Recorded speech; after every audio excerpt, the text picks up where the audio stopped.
What's up, guys, and welcome to the 8th season of Detroit Performs. This season, we're gonna hit you up with an array of different artists, including clay sculptors, graffiti jewelry makers, classically trained musicians, Vogue dancers, and so much more. But tonight, we are here at the David Klein Gallery, kicking things off with a Silver Point artist and muralist who asked the question in his latest exhibition, is it possible for us to truly rest? Here is Mario Moore. I'm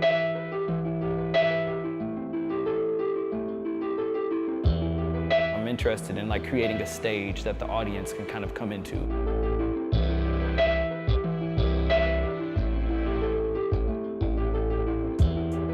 Art to me has always been involved in my life.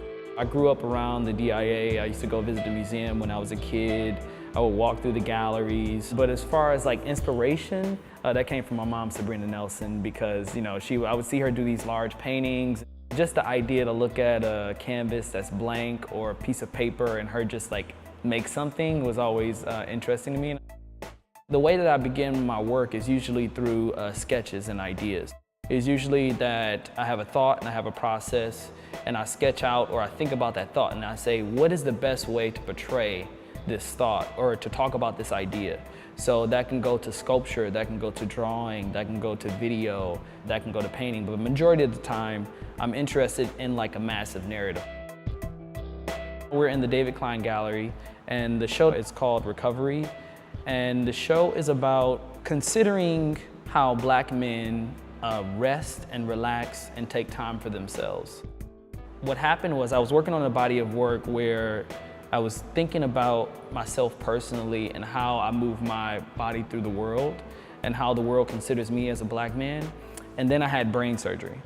I had brain surgery and literally I was forced to rest. So that made me think about things historically, like how did historic Black men that we know and the world knows, like a Martin Luther King or a Malcolm X or a W.E.B. Du Bois, and when we look up their names, they're always speaking really loud, they're on the podium, they're always active.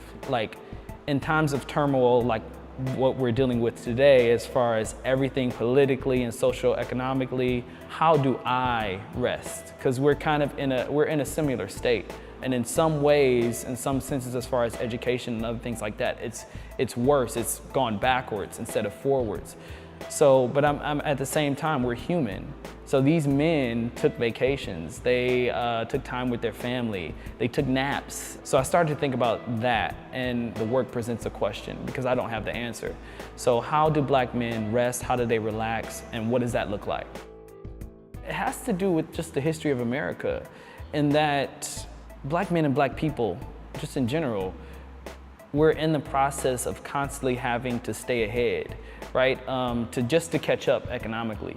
Since we got to the country, or the Americas, we were slaves. It was things that the country were built on the labor that we put in. So that is passed down as far as trying to catch up. You have to work extremely hard. So the idea of resting and relaxing is not a part of the process when you're always thinking about, what do I need to do next? Silver point is a technique that was used in the 16th and 15th century, and it's literally a piece of silver and drawing with a piece of silver. Most of the silver point drawings that have the historical, the larger ones that have the historical figures in the background, it's a concept and idea is that, can a Black man look relaxed and calm and present himself in that way, but also at the same time be powerful?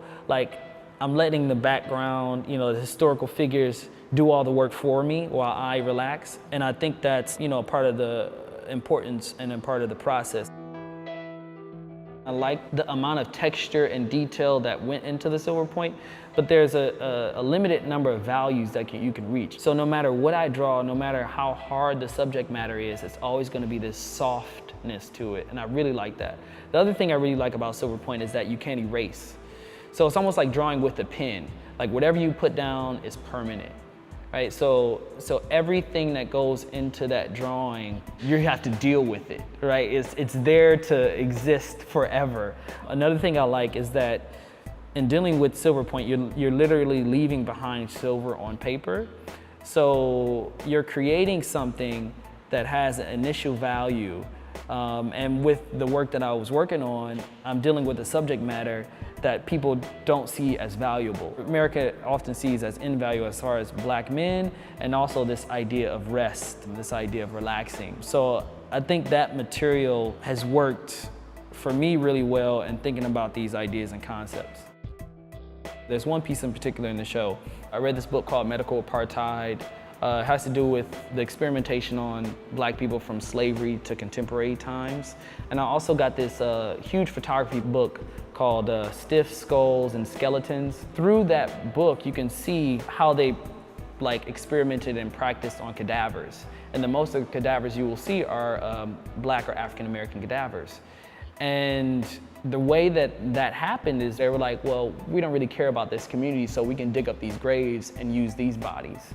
Right? So those bodies became objects. They weren't even people anymore. So it was like, well, the thing that just happened to me with my brain surgery, what would that look like, back in these times? And I wanted to show opposition to that shine the light on me as a person, as a human being instead of an object, and kind of mute the light on the figures that are above me. The American Bulldog, for me, it's a literal representation of the history of America, and I use it as a symbol for America itself. And often you'll find the dog is sleeping or relaxing as it's ignoring really big issues that are happening right above it. I include history in my work because as far as social issues, we kind of roll around all the time back to similar issues over and over again. So I look at the past and I consider it and I'm saying, well, what was happening then kind of looks like now. What did they do then? What can we do now? What can we do to change it? And what does that look like? I think there's a ton of stuff to take away from this show. I think about a lot of different narratives that go into one piece, but there's a lot of stuff that I don't think about, and I think those are the important things that people that come and see the show, that they can pull out for themselves. I think it's important for the people to answer. Well, these are the things that I've noticed. These are some ideas that I'm thinking about. This is a question that I have. And I think it becomes more participatory, that the people that come and see the show, they provide the answers. I think hearing their perspective and hearing their ideas about resting and what that looked like for them was extremely important.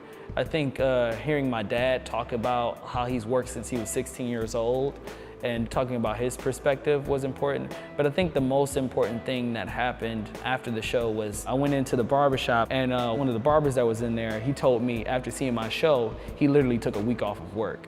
And then also hearing that several men, after seeing the show were going outside and crying, which is like that they honestly never thought in this way. So I think those were probably the most important things that happened.